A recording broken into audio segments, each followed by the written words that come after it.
Welcome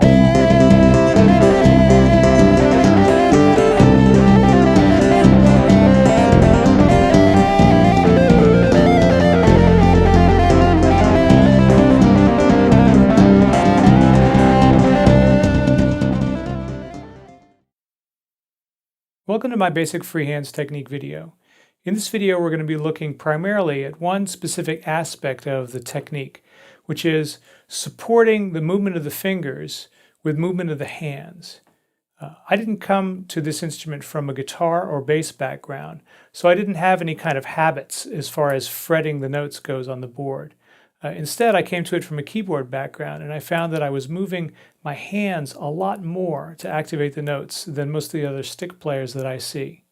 After deconstructing this technique, largely through some very wise questions on the part of my students, I've come up with a way of describing it that I hope will be beneficial to you, and that'll provide a really strong foundation for your own development in two-handed tapping. The stick is its own instrument. It has its own method that really comes from the stick. So try to keep an open mind.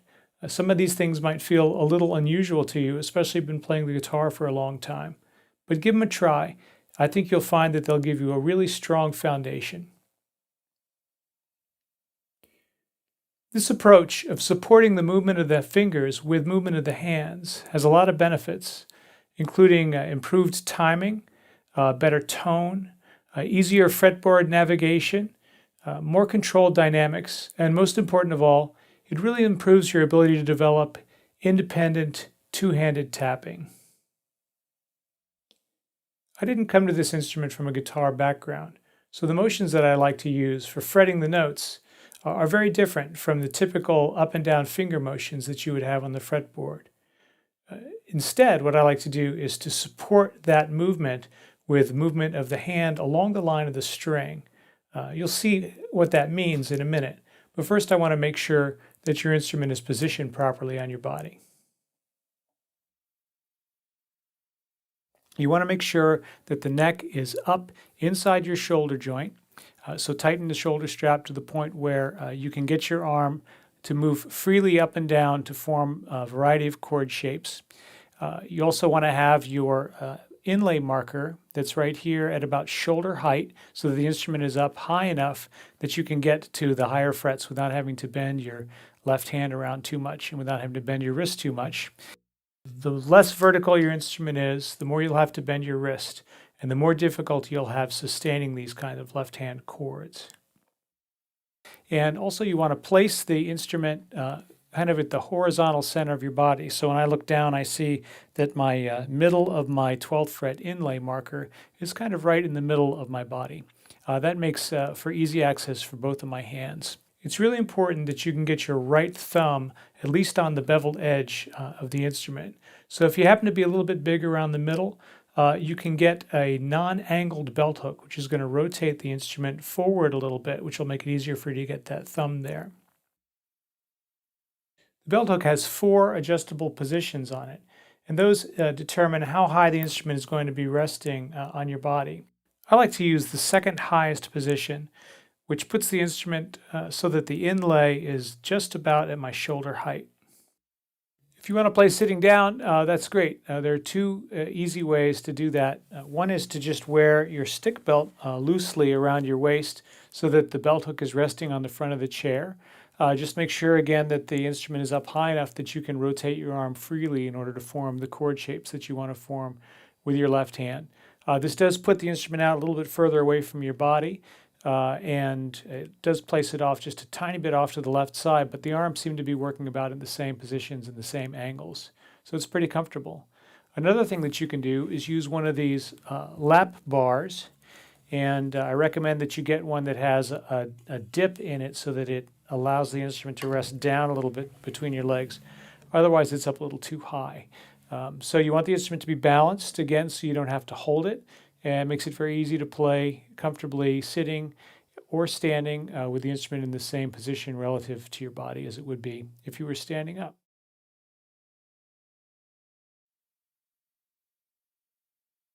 The player's perspective camera angle gives you an idea about what I'm seeing on the board and what you should see too when you look down at the fretboard. It's mainly going to be focusing on the left hand, and the close-up camera will be focusing on the right hand. So we have a lot of tools here. We're using an 11-line tab because I want to show the 6 strings that are covered by all the major tuning groups. You won't actually be playing anything on the top string or the bottom string, but for you people who have classic or match reciprocal instruments, you'll be covering these 5 strings here. Baritone melody, deep baritone melody, everything will be on these 5 strings here. Emmett's original finger symbols from freehands show which fingers play the notes. And the fret numbers that are shown in the tabs are for the classic and the baritone melody tunings. So if you're playing something in match reciprocal or deep baritone, you're going to need to move everything up 2 frets on the board to play it.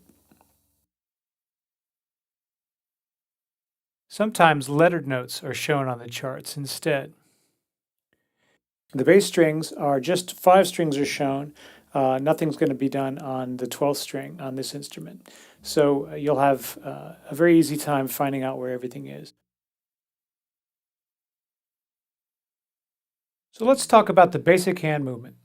The main idea is to keep your hands relaxed as much as possible and not stretched out.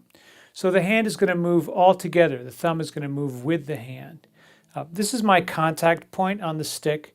This is where my thumb has been rubbing along this intersection between the beveled edge and the back of the board for about 26 years now.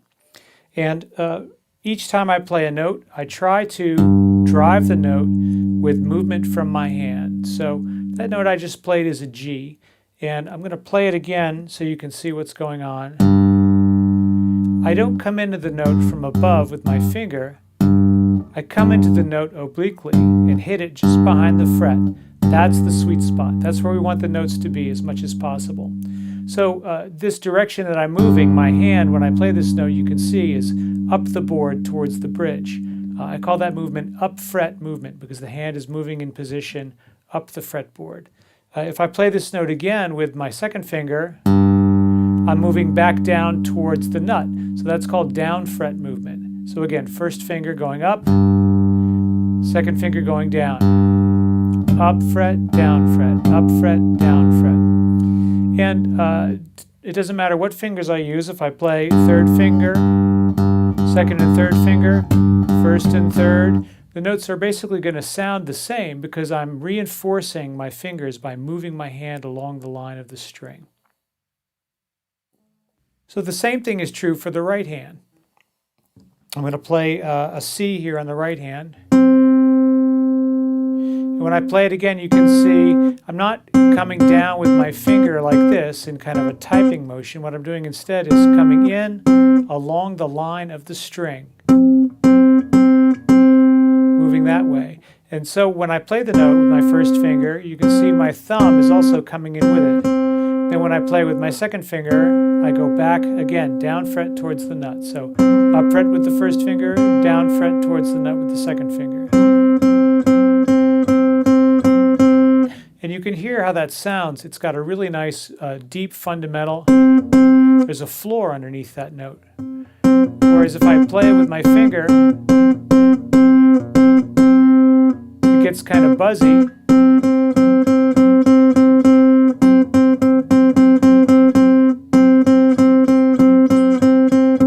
No matter which finger I use, it has the opportunity at least to sound the same because the hand movement is giving extra strength and force and control to all the fingers.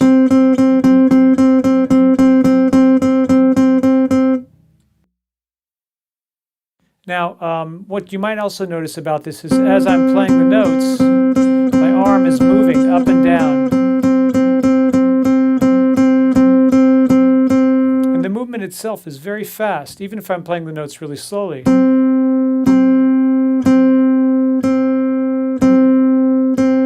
That lets me play the notes in a true legato fashion, even though I'm articulating the note again.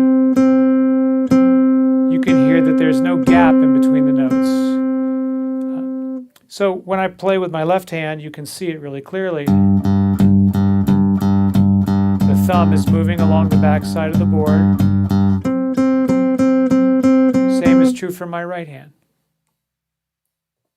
So it's easy to see with repeated notes how it works, but let's see how it works with other intervals, intervals where we wouldn't necessarily have to move the hand, but we want to try to take advantage of hand movement anyway, again to get that extra energy and control behind the fingers that the arm motion is going to give us. So first I'm going to play a B in my left hand, then I'm going to play a C. Now I don't have to play those two notes by moving my hand. I could just play them with my finger motion like this. But I find a few things about that I don't like to have happening. One of them is that I feel like all the work is being done down here in my forearm. Whereas if I involve the arm motion, I don't have to do nearly as much work with my fingers themselves. So I use down fret motion for the B, up fret for the C. And with the right hand, the same thing's going to be happening. If I play a B with my first finger, then I'm going to play C with my second finger. I'm going to reinforce that movement of my fingers with movement of the hand. I could just play it with my fingers moving up and down. But again, I feel like all the work is happening in here in my arm, in my forearm. And I'm going to have other reasons why I want to use hand motion as well. But the main thing I want to do here is just spread the work out. I've got my arm involved. This is really very similar to the way that a lot of other instruments work rhythmically. If you think about the way a guitar works when you're strumming it or when you're using alternate picking, this motion of the arm at the elbow is a big part of the timing of the phrasing. We can get that same feeling out of the stick by using this movement of the arm instead of just using up and down movement of the fingers. If we rely on the fingers for all of our timing, then the music that we're making becomes about relating the fingers to each other as opposed to about relating two parts to each other. So that's a half step, B to C on each hand, and I can play that with my second and third fingers, and it'll sound the same as it does when I'm using my first and second fingers. Again, because I've got hand movement driving the notes, it gives support to the hands so that the differences in the strength and positioning of the fingers doesn't really enter into the equation. Now let's play some whole steps and see how that feels. Now typically you would want to play, if you were using a guitar-based approach, a position-oriented approach, you would play a whole step between the first finger and the next note would be usually with the third finger like this. But we want to try to do it a couple of different ways. First we want to use the first finger and the second finger. Here's just the left hand by itself. And you can see that I'm moving along the board quite a bit. My thumb is moving with my hand. I'm not keeping my thumb in one place and moving my fingers like this. I'm moving the whole hand together. And also, what I'm not doing is I'm not moving my position and then pushing the finger down like that. It's one continuous motion. Very much like when we take a step when we're walking, we use a continuous movement. Now in the right hand, the same thing. Now I can also use that same movement idea, but using the first and third fingers instead of the first and the second fingers. So here it is in the left hand. And again in the right hand.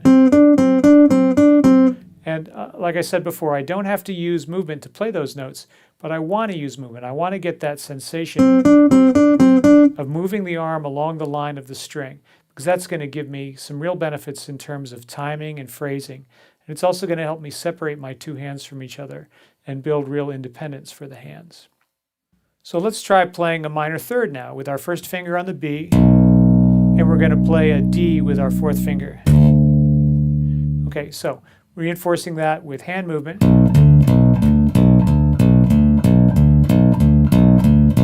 And I can move really quickly again, so I don't get a big gap between the notes. What if I use my first and third finger instead? A little bit farther movement, just as strong of a sound, and I can use my first and second fingers too.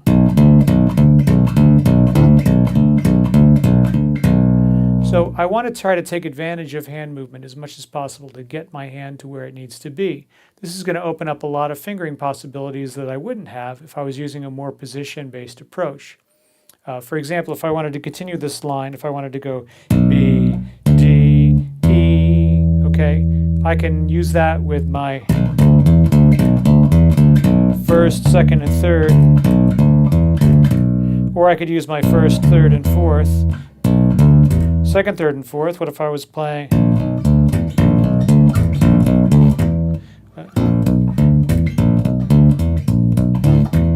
And again, just because I have hand movement means I get a lot more choices as far as fingering is concerned. In the right hand, I'm not going to use my fourth finger, primarily because I simply don't need to, except for certain kinds of chords where I have to make an extended reach. I also use it to do things like unison bending and harmonics over the bass strings. But generally speaking, I don't feel the need to use my fourth finger on my right hand. In fact, I think it slows me down. I think that the transition between the third and fourth fingers is a pretty rough one because you've got a common tendon in here in your arm for both of those fingers. So what I'm going to do instead is I'll use my first and second finger. Let's play that minor third intervals. So we've got a B here with the first finger, D here with the third finger. And then if I want to use my first and second fingers, I just have to move a little further. I can also use my second and third fingers. And again, it's just a question of letting the hand movement get my fingers to where they need to be. So what about even larger intervals? On my left hand, I could play from a C to an E, and I could do that first and fourth finger, first and third finger, first and second finger. It's all basically the same movement, just a little bit further when I have to go from the first and the second finger. But that's really useful for me to know, is that I know where the note is, and I just have to get my hand there. So I can use any finger I need to at any given point in time.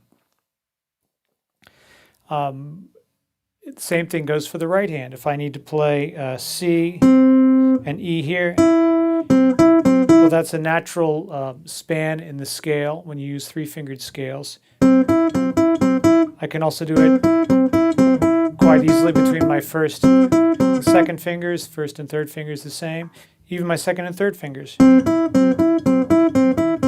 Now, I probably wouldn't play that sequence in a musical setting very often, but it's a good thing to practice. Again, for example, if I was playing something on my top string and I needed to be able to make that move, since I'm used to making that kind of a move, it's an easy thing for me to do when the time comes.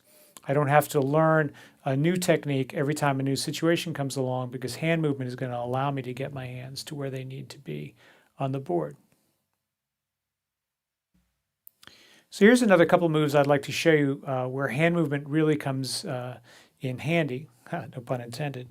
The first one is here. This is what I call a traverse move, and it's basically the same as the repeated note move. But if I'm playing two notes at the same fret, like C to G, I can use up fret and down fret movement along the string in order to drive these notes. Instead of trying to play it with finger energy, I get a much more consistent sound when I use hand movement. On the right hand, if I'm going to play C, I go up to F or down to G, and I want to practice it both directions. So in this case, I'm going C down to G, which is up fret, down fret. And in this case, I'm going C to G, down fret, up fret, just because I'm switching the fingers. The reflex is the same, up fret, down fret, alternating with each other. They're not always going to alternate with each other. Sometimes you'll have a sequence where you'll go twice in one direction and then once in another direction. For example, if I was going to play this pattern, which is C, D, F, like that, that's up fret, down fret, up fret, down fret, up fret, down fret.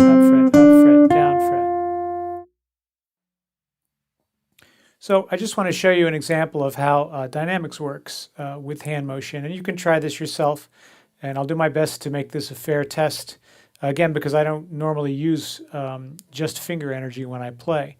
But if I'm going to play just the first three notes of a scale, C, D, and E, for example, using just finger energy, this is where I would get. And I would use, if I was going to use just finger energy, I would use a four-finger technique, because that would make more sense in terms of playing within a position up and down. So here I go, first finger, so 1, 2, 4, like that.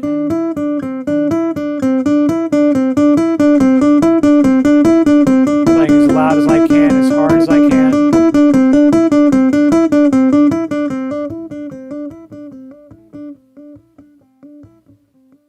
And as softly as I can.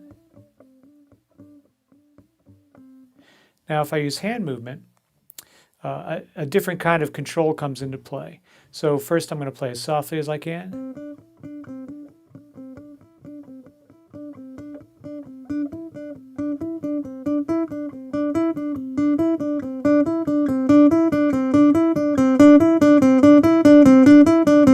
Gradually crescendo.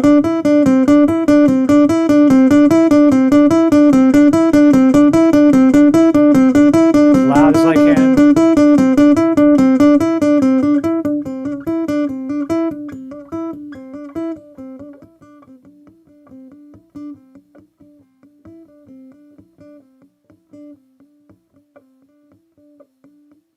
To me, I feel like I have much more control over the pace of the crescendo and the decrescendo, because the movement of the hand allows me to control the energy more.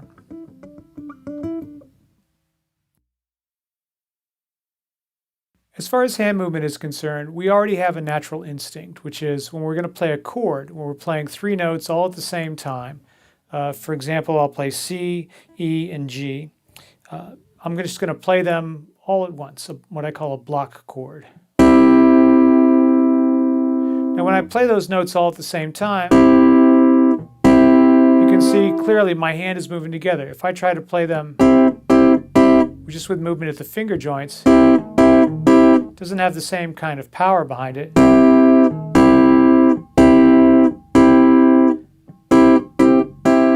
And I think your natural instinct is going to be to play using the hand's energy when you play that chord with the notes all together at the same time.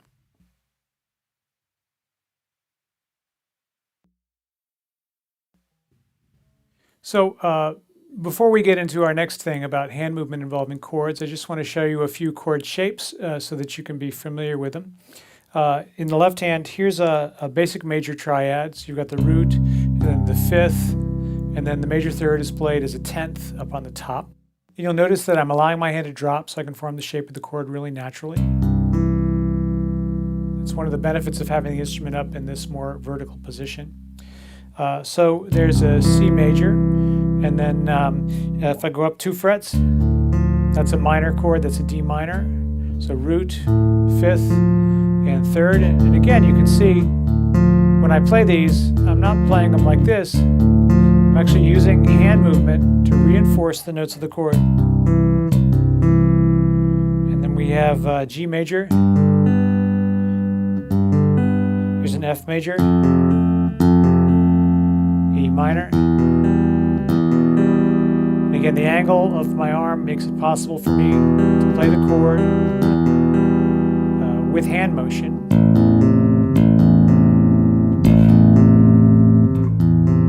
There's an A minor, and then A minor up here.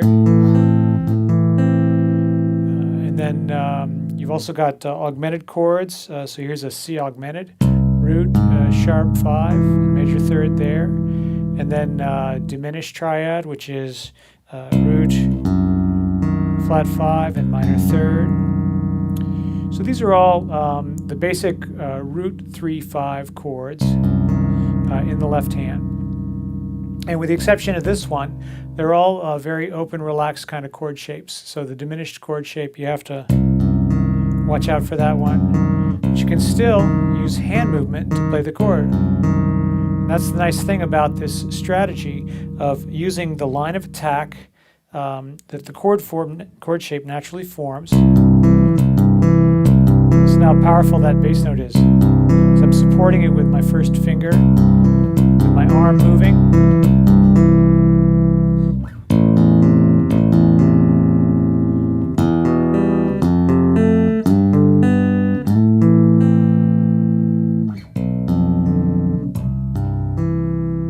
I also have a lot of control just to play the chords nice and softly. So we'll come back to these chords in a little bit. I just wanted to show you these shapes so you could get a sense of them. Remember, major, 1, 2, 4, minor, 1, 2, 3. And again, make sure that you allow your hand to naturally form the shape of the chord. Let your arm be perpendicular to that line that's moving across the chord between the first finger and then the high finger on the chord. The line is this way, the arm is perpendicular to that line.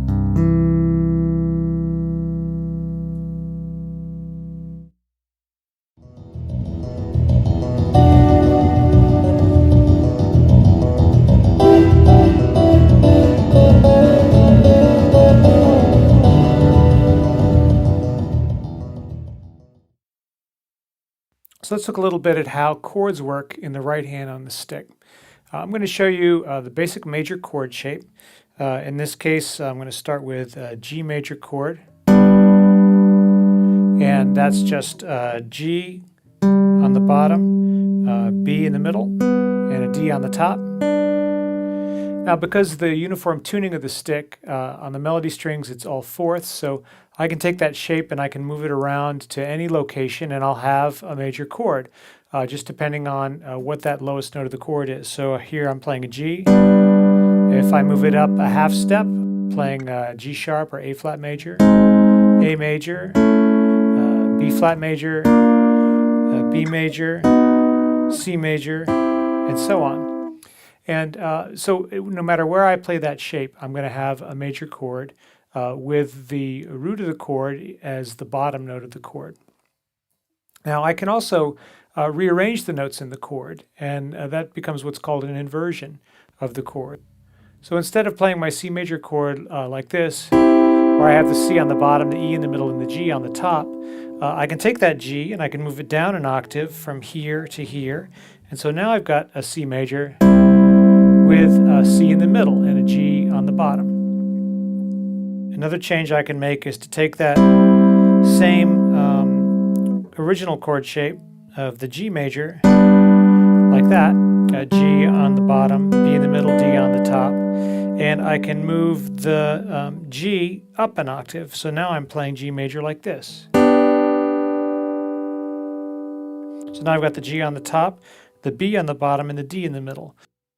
Now, a great thing about the fourths tuning is that just by moving notes in the chord up or down an octave, I can move that chord across the strings. So there's G major with the G on the bottom. There it is with the B on the bottom. And there it is with the D on the bottom. And this chart will show you exactly where on your own instrument you can play this particular combination of voicings. So again, here's the G with the root on the bottom, and the third on the bottom, and then the fifth on the bottom. And you know, no matter where I am on the board, I'm going to be able to find voicings for any chord. They won't always have the root on the bottom on certain strings. It'll have different notes on the bottom. So for example, if I'm playing a C major chord here, then I've got a G major chord on the same three strings below it there, and then I've got an F major chord up here. Instead of playing it like this, C major, and then F major, and then G major, I've got C major, G major, F major, G major, like that. This enables me to keep the pitches of the chord a lot closer together, being able to play them on the same 3 strings. I've got the same kind of thing for minor chords, and we'll use the same, well, let's change it to a different chord so you can start to learn some variations there. So instead of playing a G major, let's go ahead and play an A minor. So the A is here, and I like to play this with 3 fingers, the 3rd finger on the bass note, just because that fits the scale patterns that I would know for this part of the board. But if you want to use your 4th finger, if you're more comfortable with that, whatever you're comfortable with is fine with me. So there's A minor with the A on the bottom. Then I move that up an octave, and that shape for the octave is you just go down 3 frets and up 3 strings. That's an octave shape. So I've got A minor there with the A on the bottom, and now I've got the C on the bottom. And I can play that with my 2nd finger playing the bottom note or my 3rd finger playing the bottom note. And there'll be situations where you want to do either. It just depends on what else you're doing around the chord. So there's A minor, root in the bottom, minor 3rd in the bottom, 5th in the bottom of the chord. And again, that's just moving those notes up an octave shape. So chords that are around there that are going to be related to that, okay, I've got my A minor. And then up here, I've got A, D, and F. So that's a D minor chord. And then what's my other inversion shape that's near here? Okay, so I've got A minor, you like that. And then what if I played, for example, this shape? What's that? So that's a G and a B and an E, E minor, okay? So I've got A minor, D minor, E minor, all played on the same 3 strings. One inversion has the 3rd on the bottom, one has the 5th on the bottom. This has a much nicer sound, for example, than playing the chords, shifting them around the board. So if I'm playing A minor here, and then I want to move up to D minor here, and then up to E minor here, and then down to A minor again, it just doesn't sound as together. So A minor, D minor, E minor, and then back to A minor.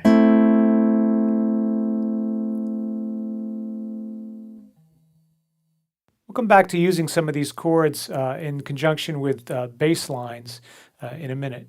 But for right now, I just wanted to familiarize you with those shapes, and also just to remind you again that when we play these chords, I didn't have to tell you to use hand motion, because your instinct is to use hand motion. You're not going to play these chords like this. It's very uncomfortable. So the event, the chords happening in time, the hand moves together. It's very instinctive and very natural.